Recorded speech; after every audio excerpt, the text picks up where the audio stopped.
Olá, meus amigos, tudo bem? Doutor Tiago Andrade aqui. Hoje eu vou falar sobre uma situação muito interessante que foi objeto ali de votação a título de tema no meu Instagram.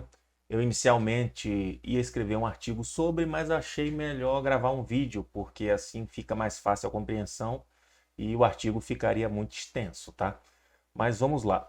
Uma coisa, um erro muito comum que eu vejo acontecer rotineiramente, principalmente em relação à compra e venda de imóveis mobiliados, ou seja, casa ou apartamentos mobiliados, ou imóveis rurais com bens móveis que integram o seu conjunto, né? A título de exemplo, aquela famosa venda chamada de porteira fechada. Compra-se o imóvel rural com tudo que está dentro, inclusive plantações, maquinário agrícola, insumos, e tudo isso é feito em um único contrato ou compromisso de compra e venda.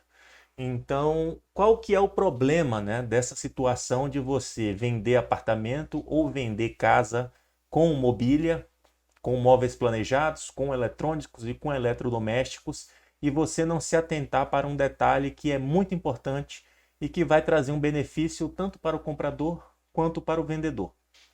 Pois bem, eu vou apresentar um caso concreto aqui que eu acho que fica mais fácil a compreensão da problemática, tá? Imagine que você é um corretor de imóveis e foi contratado para fazer a venda de um apartamento mobiliado, tá? Móveis planejados, móveis não planejados, eletrodomésticos e eletrônicos. Ou seja, tudo que está dentro da porta do imóvel vai ser vendido e vai ser disponibilizado a nível de publicidade. Então você, corretor, chamado, né, para intermediar essa compra, você aceita e vai fazer a avaliação do patrimônio do imóvel para que possa fazer a propaganda. Então você chega lá e identifica que o apartamento, né, vale 700 mil reais e a mobília, os móveis planejados e tudo que está lá dentro vale em torno de 300 mil reais. Então você consegue montar o valor global daquele imóvel, né, com tudo que está lá, por R$ 1 milhão. Você anuncia esse imóvel, acha um comprador, o comprador concorda com o preço e você vai formalizar esse negócio jurídico por meio de um compromisso de compra e venda. Tudo bem. No momento que você está confeccionando esse contrato, você obviamente vai considerar, olha, eu estou vendendo o imóvel por 1 milhão, junto com a mobília, então esse é o valor que eu vou declarar no compromisso de compra e venda, correto? Não. Esse procedimento ele não é correto do ponto de vista dos efeitos desencadeados em decorrência deste contrato, tá, de compra e venda. Então, qual que é a problemática que envolve você efetuar a declaração dos bens móveis dentro do preço do bem imóvel que está sendo adquirido? Primeiro ponto, tá? O valor declarado do negócio jurídico ele é utilizado como base de cálculo para uma série de atos seguintes que são consequências da realização daquele negócio jurídico. Então, a título de exemplo, o ITBI. A partir do momento que você coloca os bens móveis, mobília, móveis planejados, eletrodomésticos e eletrônicos, eles são bens móveis. Ora, se eles são bens móveis, não deveriam ser considerados na base de cálculo do ITBI, porque o ITBI ele é um imposto que será calculado em cima do valor da transmissão do bem imóvel. Então, se você faz esse contrato por 1 milhão, na hora que você vai lá junto às serventias, ao cartório de imóveis e ao tabelionato para formalizar esse negócio jurídico, o valor do ITBI vai ser lançado em cima do valor que você está declarando a compra e venda do bem imóvel. Então, o ITBI nessa situação vai ser lançado em cima de 1 milhão. Os 300 mil que você inseriu ali naquele contrato estará majorando o valor do imposto de transmissão indevidamente. Aqui tem uma discussão judicial, porque às vezes os municípios eles são espertos e eles querem lançar esse ITBI em cima de bens móveis. E eu vou trazer um caso concreto aqui que aconteceu em São Paulo, demonstrando que isso não é legal, tá? Mas eles usam um argumento no sentido de uma classificação doutrinária que existe no tocante a bens móveis por antecipação, que seriam bens móveis que por opção, né, da pessoa passam a ter natureza de bens imóveis a partir do momento que você agrega eles na propriedade imóvel. Mas isso é uma classificação e não é suficiente para desvirtuar a natureza jurídica daqueles bens a título de tributação. Então, esse entendimento dos municípios de que, não, isso aqui é bem imóvel por natureza, eu vou lançar o ITBI nisso, não tem validade, nem para imóveis urbanos, nem para imóveis rurais. Então, eu vou mostrar um precedente para vocês do TJ São Paulo referente a uma alienação, né, uma venda de um imóvel rural, que o entendimento é o mesmo, tá? Foi feito a compra e venda, tá? E nesse negócio aqui, eles estavam bem assessorados por advogado, tá? Eles fizeram o negócio jurídico da forma que deve ser feita, ou seja, um contrato para a terra nua, para o imóvel rural em si, e um segundo contrato para os bens móveis que integravam aquele imóvel rural. E o bem imóvel com mais substância que tinha ali era a plantação de eucalipto. Então, 18 milhões foi um contrato referente à compra do imóvel e 15 milhões, um segundo contrato separado referente aos bens móveis que estavam lá naquela fazenda e que era praticamente a plantação de eucalipto avaliada em 15 milhões de reais. Então, o que aconteceu nesse caso? O negócio jurídico foi realizado, foi levado a registro, o município tomou conhecimento, né, que não integrou a base de cálculo do ITBI o negócio referente aos eucaliptos e ele foi lá e lançou o ITBI de ofício dizendo que eles tinham fraudado, porque o eucalipto é considerado bem imóvel por antecipação, logo seria um bem imóvel e o ITBI tem que incidir nesse sentido. Obviamente que os compradores, né, estavam amparados por advogado e isso foi parar no Tribunal de Justiça de São Paulo. E o que o TJSP entendeu? Vamos ver aqui na decisão. Deixa eu puxar aqui a... Feito, né? Então vamos lá.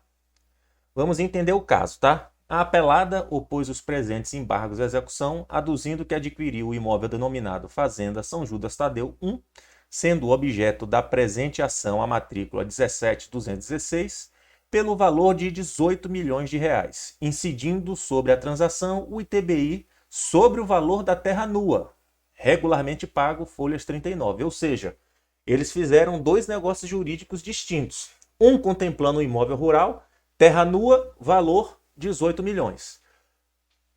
Aí vem aqui a segunda parte. Posteriormente, foi celebrado entre as mesmas partes instrumento particular de venda e compra de ativos florestais, para aquisição da produção florestal de madeira de eucalipto que se desenvolve no imóvel pelo valor de aproximadamente 15 milhões de reais, sobre o qual a prefeitura exige também o ITBI.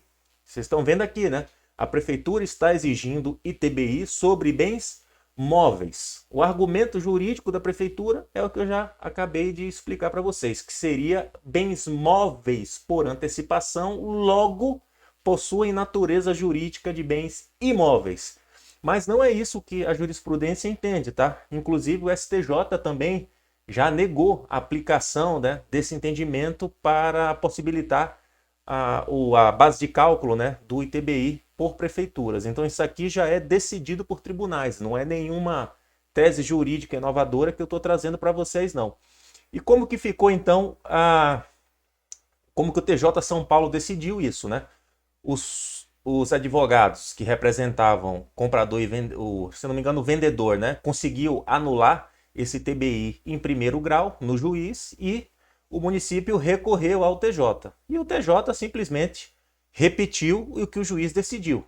E como que consta isso aqui na decisão?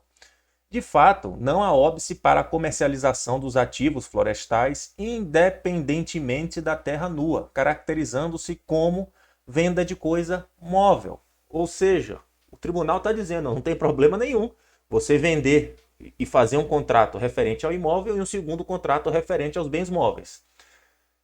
E ele diz aqui também, caracterizando-se como venda de coisa móvel não tributável pelo ITBI, ou seja, o ITBI não poderia incidir na segunda venda referente aos eucaliptos no montante de 15 milhões de reais.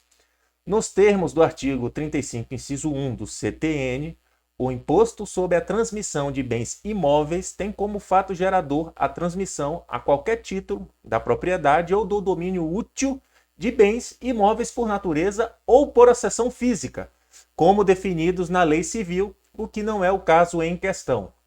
Então, no final, como que restou decidido? Ante o exposto, nega-se provimento ao recurso, que foi julgado à unanimidade, e o recurso do município caiu por terra. Então, deixa eu puxar a câmera novamente para mim. Esse entendimento se aplica de forma idêntica a imóveis urbanos, apartamentos ou residências, ou seja, nenhum problema em realizar um contrato para o imóvel e um contrato para os bens móveis. Além do que, isso juridicamente tem muito mais segurança, porque você não mistura as coisas, até porque a tutela normativa de bens imóveis e de bens móveis é diferente. Então, se você tem um contrato contemplando o imóvel com a tutela jurídica contratual imobiliária e você tem um contrato referente à mobília, aos móveis planejados, que é feito com base na normativa dos bens móveis, segurança jurídica muito maior. Qual que é a segunda consequência em relação a isso, principalmente do ponto de vista do vendedor? O ganho de capital no momento que você vai declarar essa venda para a Receita Federal. Por quê? Porque o tributo, o imposto de renda, vai ser calculado em cima do lucro.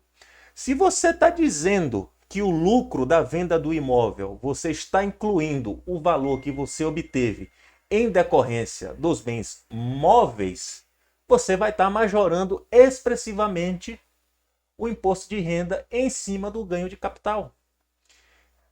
Isso quer dizer o quê? Se você estivesse fazendo essa declaração considerando o ganho de capital do bem imóvel e o ganho de capital do bem móvel, a sua tributação vai ser muito mais reduzida e não há nenhuma ilicitude nisso, porque o entendimento aqui é exatamente o mesmo. O ganho de capital em cima do bem imóvel tem que considerar o bem imóvel. O ganho de capital em cima do bem móvel tem que ser considerado o bem móvel. Então, segundo reflexo em relação a ganho de capital e imposto de renda do vendedor. Terceiro ponto importante, e eu vou encerrar por aqui, porque isso pode ter uma infinidade de ramificações, tá? E consequências jurídicas, mas essas é que eu entendo mais importante. Então, a partir do momento que você separa as coisas, imagina que você, comprador, realizou, vamos voltar aqui para o nosso exemplo da venda de 1 milhão. O apartamento 700 mil, 300 mil de imóveis. Você fez o contrato separado e durante o curso você adquiriu, né, fez essa compra parceladamente e durante o curso do negócio você, comprador, passou por uma séria crise financeira e não está mais conseguindo honrar as parcelas. Só que você, no momento do negócio, foi esperto, fez da maneira que eu disse aqui, separou os negócios jurídicos.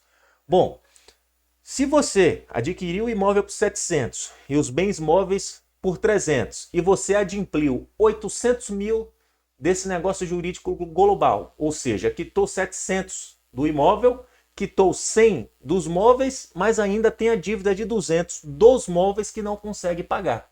Bom, pelo menos o imóvel está garantido. Deixa eu só colocar o meu celular em silencioso aqui. O bem imóvel está garantido.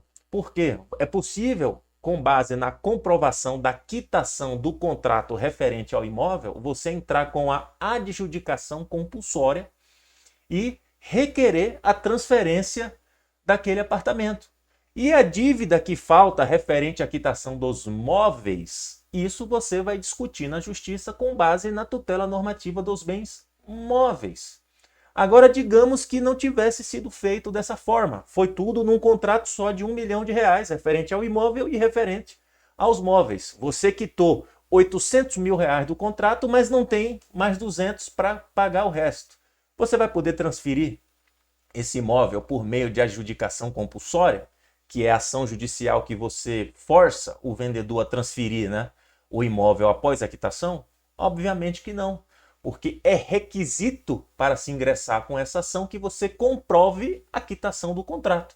Logo, se você misturou os negócios em um único contrato, os bens móveis vão estar funcionando como obstáculo para a aquisição da propriedade imóvel, mesmo você já tendo pago os R$700 mil decorrente daquela avaliação. Esse é o problema de você misturar tudo em um contrato só. Tranquilo? Vou parar por aqui para o vídeo não ficar muito longo. Espero que tenha conseguido ser claro, porque o tema ele de fato é um pouco complexo. Peço que vocês curtam, deixem o joinha, comente, siga o canal, fideliza. Fico à disposição para o contato, né, em qualquer das minhas plataformas digitais e um forte abraço.